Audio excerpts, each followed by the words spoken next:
Another day, another game na naman tayo mga doy. Unang sabak ko pala ngayong season na to, parang sinumpa na agad ako mga doy. Kalaan mo ba naman, dalawa yung im-im namin, tama ba yun? Wala kaming pakialam! Bakit ba? Pero siyempre, focus na lang tayo dito mga doy. Kaya ang ginawa ko dito, nagtago ako sa tanglad. Tapos dumaan yung akay. Mataba na yun mga doy. Hindi ko siya binigwasan. Ang binigwasan ko doon, yung goose yun. Kita nyo naman siguro yun, di ba? Manood kasi kayo. Ano ba yan? Tapos pagpunta ko dito sa top, nagkagulo na naman kaagad mga doy. Pero ang maganda doon sa nangyari, nakabigay tayo ng discount. Yun ang mahalaga, higit pa sa importante. Wag na yan, wag na nga yan, wag na nga yan sabi eh. Dito na lang tayo, kaya ang ginawa ko dito mga doy, nagtago ako sa tanglad. Tapos kumpiyansado na naman taon tong akay, hindi porkit mataba ka na sa early, hindi kita bibigyan ng discount. Don't me akay, be others na lang. Tapos dito, inatake na nila yung turtle mga doy. Pero siyempre, kailangan nating agawin yan. Manood na lang kayo mga doy kung paano ko tumagaw. Kasi malakas ang loob ko. Higit sa lahat, matibay. Oh shit, what happening? Madaldal ka eh. Nakakahiya kasi. Cameraman, bakit ko Naggulong-gulong na pala yung taon yung aka dito. Tapos tumalon pa yung silbana. Alangan naman papasok ako doon mga doy, di ba? Ano ako, bayani? Kaya nagkaroon ako ng pagkakataon dito. Targetin ko sana yung Granger mga doy. Kaya lang sobrang likot din talaga ng akay. Pinoprotektahan talaga niya.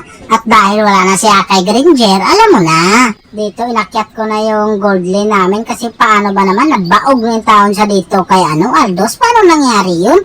Hanabi ka tapos nabaog ka sa Aldos? Anong klaseng hanabi ka ba? Dekorasyon? Masama ang tabas ng dila mo ah. Bakit ba? Mukhang pagod ka na eh. Kailangan mo ng konting pahinga. Dahil na-shutdown ko yung Aldos kanina mga doy, tinarget lock yung tao niya ako. Siguro hindi siya makakapaniwalang na-shutdown ko siya. O sige, dito tayo doy, sabayan na tayo. O bakit nag-flicker ka? Nataranta ka kaagad? Oh shit! Inatake na pala nila yung malaking mananap. Magpunta naman sana talaga ako doon mga doy. Kaya lang naipit na naman akong ng akay. Tabang, agoy doy. Pero napakaganda ng ginawa ko doon mga doy. Kasi naagaw ng makakampi ko yung malaking mananap. Kaso ito din pala yung kapalit. Naagaw nga kapag minyak naman yung Granger. Kaya sinilip ko yung bulletin board namin mga doy. Kang Mariusep. Lalo akong nanghina. Lupit din talaga ng akay nila mga doy. Kada kita sa akin, sabay ultimate talaga yung tawon siya.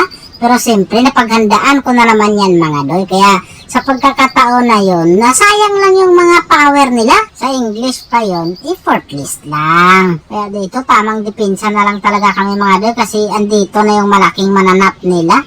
Kaya ang sabi ko sa mga kakampi ko, huwag kayong lumabas kasi ako lang dapat lalabas dyan. Kasi mabilis naman akong maka-recover dyan. Saka mabilis ako makapag-backyard. Maniwala na lang kasi kayo sa akin katulad nito. O, kaya ko yan. Mag-preheat na kay dalawang im-im. Sos Mariusip, ano ba naman yan?